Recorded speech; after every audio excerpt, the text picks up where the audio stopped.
तरफ दतिया से बड़ी खबर सामने आ रही है। पूर्व गृह मंत्री नरोत्तम मिश्रा के कड़े तेवर देखने को मिले हैं। भरी सभा में एसपी को सीधी चेतावनी देते नजर आए। कहा, मैं दोस्त और दुश्मन भूलता नहीं हूं। दतिया पुलिस ने 27 कार्यकर्ताओं पर की एफआईआर। कार्यकर्ता जेल गए तो मैं भी साथ जाऊंगा। मध्य प्रदेश की दतिया विधानसभा सीट पर उपचुनाव के बीच सियासत ताई हो गई है। पूर्व गृह मंत्री डॉक्टर नरोत्तम मिश्रा ने अपनी ही सरकार के प्रशासन और विशेषकर दतिया एसपी को खुले मंच से तीखी चेतावनी दी है। भाजपा कार्यालय में कार्यकर्ताओं को संबोधित करते हुए नरोत्तम मिश्रा ने कहा, एसपी साहब, मैं भूलने वाले प्राणियों से नहीं आता हूं। आपने बीजेपी कार्यालय में गैस के गोले दागे, कार्यकर्ताओं की गाड़ियां तोड़ी और 27 लोगों पर एफआईआर दर्ज की। किसी की हिम्मत नहीं है जो मेरे कार्यकर्ताओं को जेल भेज सके। अगर वो जेल गए तो उनके साथ मैं भी जेल जाऊंगा।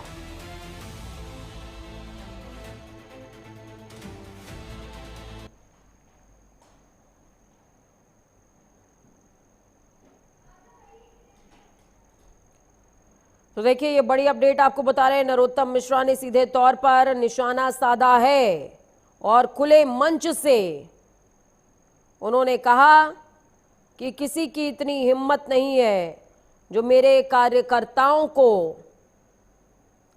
जेल में बंद कर दे, उनके ऊपर कार्रवाई करे।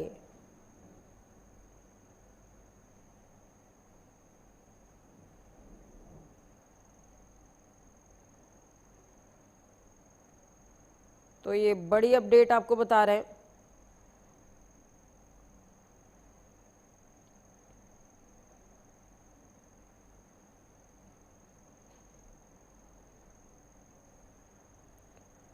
दतिया पुलिस ने 27 कार्यकर्ताओं पर एफआईआर की है और इस बीच नरोत्तम मिश्रा, जो कुछ दिनों पहले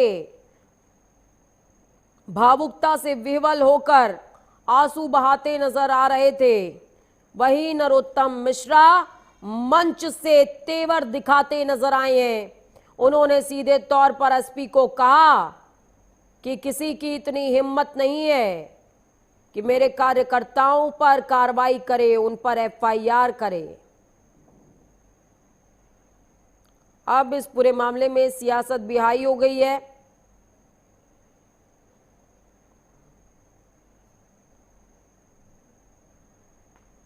तो देखिए, ये बड़ी अपडेट, ये मंच की तस्वीरें आपको दिखा रहे हैं। सत्येंद्र सिंह भदौरिया फोन लाइन पर जुड़ गए हमारे साथ में। सत्येंद्र, क्या कुछ अपडेट है? नरोत्तम मिश्रा जो कुछ दिनों पहले बहुत ही भावुकता के साथ आंसू बहाते नजर आ रहे थे, आज दहाड़ते नजर आ रहे हैं, तेवर दिखाते हुए नजर आ रहे हैं, लेकिन अपनी ही सरकार, अपने ही प्रशासन के खिलाफ। देखिए पूजा, जो दतिया का चुनाव है वो दंगल बड़ा जोर शोर से राजनीतिक हलकों में बड़ा चर्चा का विषय बना हुआ है। जिस तरह से नरोत्तम मिश्रा का टिकट कटा, टिकट कटने के बाद जो उनकी पार्टी के कार्यकर्ता थे उन्होंने वहां पर उपद्रव किया, हंगामा किया और अगले दिन फिर वहां से उनकी पेशी मध्य प्रदेश के मुख्यमंत्री डॉक्टर मोहन यादव के हाउस में लगती है। फिर उसके बाद उनका दिल्ली रुख होता है और दिल्ली रुख होने के बाद फिर जब नामांकन दाखिल होता है तो नरोत्तम मिश्रा भावुक हो जाते हैं, आंसू छलक जाते हैं। यानी कि इस साफ देखा जा सकता है कि ना उनको निगलने दिया जा रहा, ना उनको उगलने दिया जा रहा। पार्टी उनके लिए इतनी बड़ी एक ताबूत में कील ठोकने की जैसी स्थिति बन गई। अब आज इनका नरोत्तम मिश्रा का जो बयान आया वो बड़ा चर्चा का विषय है। उन्होंने खुले मन से जो दतिया जिले के एसपी हैं उनको दो टूक में कहा है कि मैं किसी चीज को भूलता नहीं हूं। मेरे 27 कार्यकर्ताओं के खिलाफ जो एफआईआर दर्ज की गई है वो एफआईआर, इसका बदला लिया जाएगा। और आंसू गैस के गोले जो छोड़े गए थे, छोड़ते समय बीजेपी कार्यालय को गोलों से, गैस के गोलों से दाग दिया गया था। तो ये जिस तरह का ये बयान है एसपी को खुली चुनौती और खुला बयान देने से ये कहीं ना कहीं राजनीतिक हल्क में बड़ा चर्चा का विषय बना हुआ है। अब देखने वाली बात ये होगी कि जिस तरह से इनका ये बयान चर्चा का विषय बना हुआ है, इन्होंने कहा है भरे मन से कि एसपी साहब, मैं अपने दोस्त और दुश्मनों को भी नहीं भूलता। पुलिस वाले और एसपी साहब इस बात को ध्यान से सुन लें, निर्दोष कार्यकर्ताओं पर झूठे केस लगाना और उनके साथ मारपीट करना किसी कीमत पर बर्दाश्त नहीं किया जाएगा। अब इनको, नरोत्तम मिश्रा को ये सोचना चाहिए था कि जब उपद्रव हुआ, गाड़ियों में तोड़फोड़ हुई, लोग परेशान हुए, घंटों जाम लगा रहा, तब नरोत्तम मिश्रा कहाँ थे? अब इस तरह का यह बयान दे रहे हैं, तो इस पर पार्टी क्या एक्शन लेती है, मुझे नहीं लगता कि पार्टी कोई इन पर एक्शन लेगी और कोई कार्रवाई होगी। लेकिन इस तरह के बयान देना ये कहीं ना कहीं राजनीतिक गलियारों का चर्चा का विषय बना हुआ है। पूजा, बिल्कुल चर्चा का विषय बना हुआ है। ऐसे में क्या लगता है कि पार्टी की तरफ से कोई बयान सामने आएगा? हालांकि अभी मौजूदा समय के अंदर उपचुनाव होने वाले हैं और ऐसे में नरोत्तम मिश्रा की जरूरत है पार्टी को, तो मौजूदा समय के अंदर तो संभावना नहीं है कि नरोत्तम मिश्रा पर कोई एक्शन लिया जाए या किसी तरह का बयान सामने आए, लेकिन फिर भी संभावना क्या कहती है?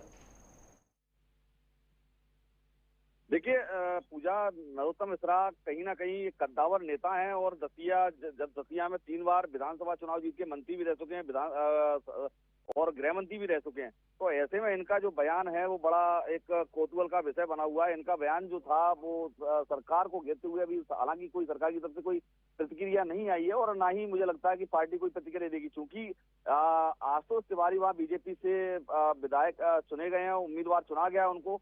तो इन्होंने ये भी कहा था कि मैं मन से भरे मन से कहा था कि मैं घर कार्यकर्ता के घर जाऊंगा, शीश नवाऊंगा और आशुतोष तिवारी को जिताऊंगा। तो अब ये देखने वाली बात होगी, इनका ये बयान है ये जनता किस तरह से लेती है और इसका क्या फर्क पड़ता है। पूजा, चलिए, बहुत शुक्रिया हमारे साथ जुड़ने के लिए, हम जानकारी साझा करने के लिए।